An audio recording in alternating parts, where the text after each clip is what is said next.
हुकूमत थी जो बहुत नेक और रहमदिल बादशाह था।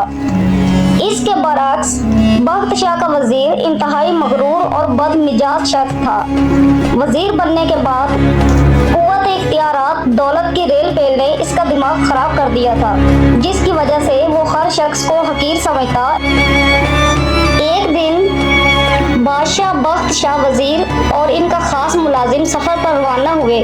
वो तीनों अलग-अलग घोड़ों पर सवार थे। जब वो एक सहरा से गुजरे तो अचानक इन्हें रेत के तूफान ने घेर लिया।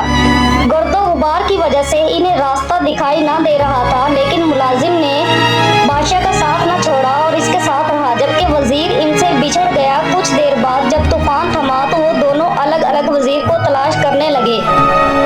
काफी देर की तलाश के बाद मुलाजिम को एक झोंपड़ी नजर आई। जब वो वहां पहुंचा तो उसे एक अंधा फकीर बैठा दिखाई दिया। मुलाजिम ने इससे इंतहाई बदतमीजी से पूछा, अंधे, क्या तूने इस तरफ किसी घोड़सवार की आवाज सुनी है? फकीर ने जवाब दिया, नहीं भाई, मुझे तो कुछ सुनाई नहीं दिया।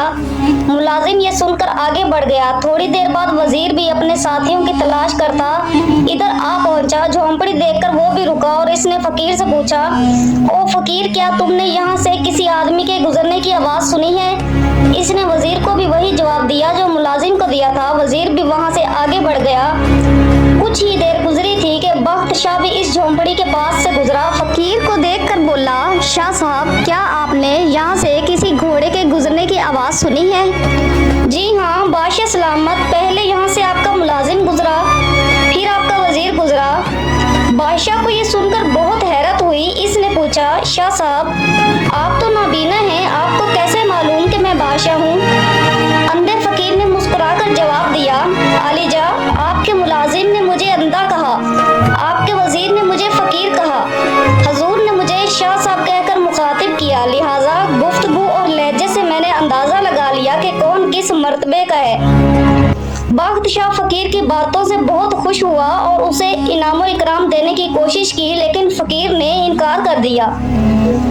बादशाह फकीर की झोंपड़ी से रुखसत होकर महल पहुंचा, जहां मुलाजिम इसका इंतजार कर रहा था। उसने इसे फकीर से बेसुदा अंदाज में गुफ्तगू करने पर सरजनिश की। इसी दौरान वजीर भी महल पहुंच गया। बादशाह ने उसे भी नाबीना फकीर से होने वाली गुफ्तगू से आगाह किया, फिर दोनों को समझाया कि आला मर्तबे पर ओहदे के नशे में किसी इंसान को कमतर या हकीर नहीं समझना चाहिए।